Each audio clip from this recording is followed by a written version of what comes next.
There's another ransomware out and it's called Petya. Qualcomm has some news from MWC Shanghai.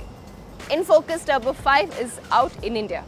Today is Wednesday, June the 28th, and this is 360 Daily. Another ransomware is out and it's called Petya. Now this attack is similar to what happened in May. It's caused a lot of disruption amongst hospitals, government offices, major multinational corporations around the world. In India, this ransomware halted work at India's largest container port, which is called Jawaharlal Nehru Port in Mumbai. Plus, Maersk's offices in Netherlands were also affected. There is no clarity on where these attacks are coming from at the moment. Qualcomm has news for mid-range smartphones and tablets. They have a new mobile platform which is called Snapdragon 450, which is an upgrade from the 435. It basically upgrades battery life, imaging and gaming performance. With this, the new Snapdragon Wear 1200 platform is also out. A new Qualcomm Kid smartwatch will come based on the Snapdragon Wear 2100.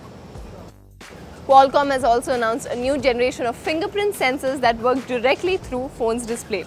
Have you heard this feature before? Of course you have. You've heard it as a rumored feature for the next iPhone, and maybe Qualcomm has just beaten them to it. Qualcomm's tech is based on ultrasonic fingerprint technology, which they claim can unlock a device underwater. InFocus launched the Turbo 5 in India today, which offers a huge 5000 mAh battery backup. Now this is fascinating because it has an entry-level price of 6,999 rupees, which puts it directly in competition with Xiaomi Redmi 4. But what actually separates the InFocus from Xiaomi Redmi 4 is that the battery can double up as a power bank. The basic model is a 2 GB RAM with 16 GB storage variant. There's another device which is for 7,999 rupees with a 3 GB RAM 32 GB storage.